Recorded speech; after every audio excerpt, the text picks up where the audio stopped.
Good morning, friends.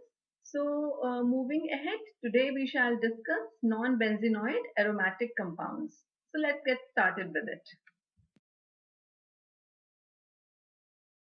Now, the compounds containing at least one benzene ring, they are termed as benzenoid aromatic compounds, while other compounds that exhibit aromatic behavior but do not contain a benzene ring are called non-benzenoid aromatic compounds. So, the aromaticity of such compounds can be explained by two rules.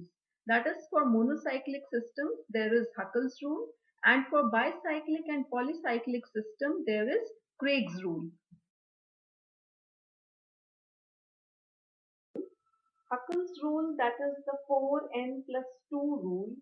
In order to be aromatic, a molecule must have certain number of pi electrons, that is electrons with pi bonds or lone pairs within p orbital, within a closed loop of parallel adjacent p orbitals. The pi electrons count is defined by the series of numbers generated from 4n plus 2, where n is equal to 0 or any positive integer. That is, n is equal to 0, 1, 2, etc. The most common case is 6 pi electron, where n is equal to 1, and it is commonly found in the examples of benzene, pyrrole, furan, and pyridine. So accordingly, the aromatic molecules are cyclopropynyl cation, benzene with 6 pi electrons, cyclopropynyl cation has 2 pi electrons, n is 0. In benzene, n is 1. And then naphthalene, which has 10 pi electrons, where n is 2. But all monocyclic systems cannot be covered by Huckel's rule. So the other two monocyclic systems come into the category of non-aromatic and anti-aromatic molecules. Let's see them also. So accordingly, the first set of properties are for aromatic compounds, which are cyclic, conjugated, 4n plus 2 pi electrons, and flat or planar. Example is benzene, and there are various other examples which we have seen just now. Another example is shown, which is cyclopropynyl cation, that we also have to study. The second set of category of properties is for anti-aromatic compounds, that is cyclic, same, conjugated, same as aromatic, but it will have 4 pi electrons and it will be planar. For example, cyclobutadiene, which has 4 pi electrons. Then third category is for non-aromatic compounds. Now, non-aromatic compounds will lack any of the four criteria of aromatic as well as anti-aromatic, and then they will be called as non-aromatic compounds. The example shown is cyclooctatetraene. So now in the first figure, that is the tabular one, I have shown you the planar structure of cyclooctatetraene. But cyclooctatetraene is not planar. Instead, it adopts a tub shape. The reason for this lack of planarity is that a regular octagon, as you know, has internal angles of 135 degrees. While in sp2 hybridization, the angles are more stable at 120 degrees, which are obtained by the tub shape. So since there is lack of planarity, that is why this compound comes into the category of non-aromatic compounds.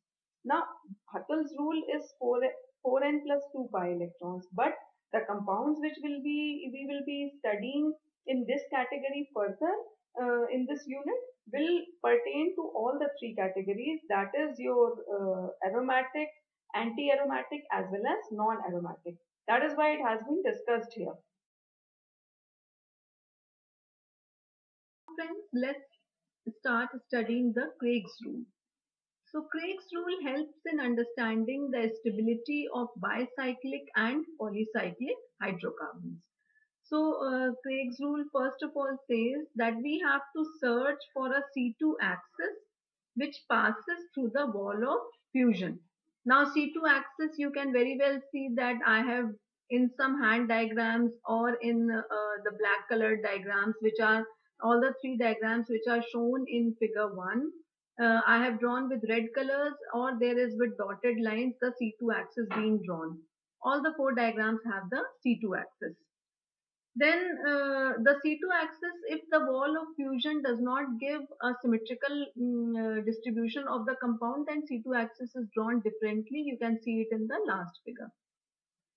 Then rotation is to be done by 180 degrees, which converts one structure to another that are identical. So rotation after 180 degrees is shown in all the four figures by double-sided arrowed lines, and 180 degrees rotates the figures alternatively. Now we have to label all the pi centers as alpha and beta alternatively. So alpha and beta have been labeled alternatively, and all the centers have been labeled in all the four figures. Now F is the number of carbon atom on one side, and G is the number of interconversions that are not symmetrically falling on C2 axis. So in the first figure, as you can see, F is 4, and since there is no interconversion, so G is 0. Now F plus G gives an even number, so the compound is aromatic. In the same way, next compound that you can see, that is pentylene. There F is equal to 3. We have taken a C2 axis, then we have rotated it by 180 degrees, marked alpha, betas, and then F counted the number of carbon atoms on one side, that is F is equal to 3. Since there is no conversion taking place between alpha and beta, G is equal to 0. F plus G is 3, that is odd, and hence it is non-aromatic. Now next compound is heptylene, where F is equal to 5 after taking the C2 axis and rotating by 180 degrees, marking alphas and betas. F comes to be 5, whereas no interconversion is shown, that is G is equal to 0. So F plus G is equal to 5, and hence the hydrocarbon comes to be non-aromatic since the number is odd.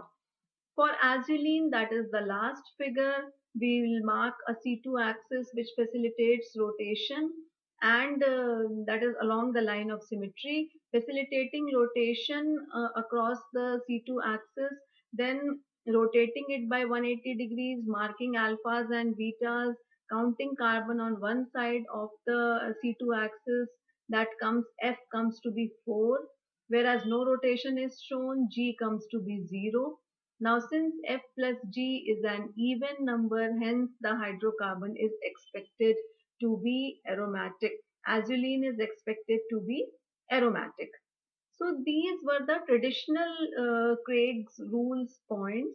Now for facilitation or ease of the finding out aromaticity and non-aromaticity, these the modern Craig's rule has come up with slight modification. Now C2 axis remains the same, it is taken as usual. Now our total number of, second point is total number of double bonds are counted, which is taken as n.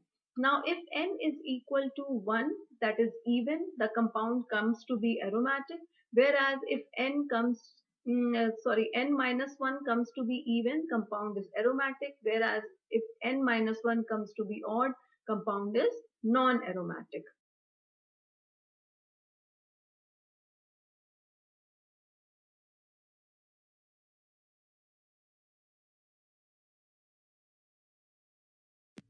So friends, that's all for now. I hope you have understood clearly both the rules, and hence you are ready to apply them in the further coming compounds.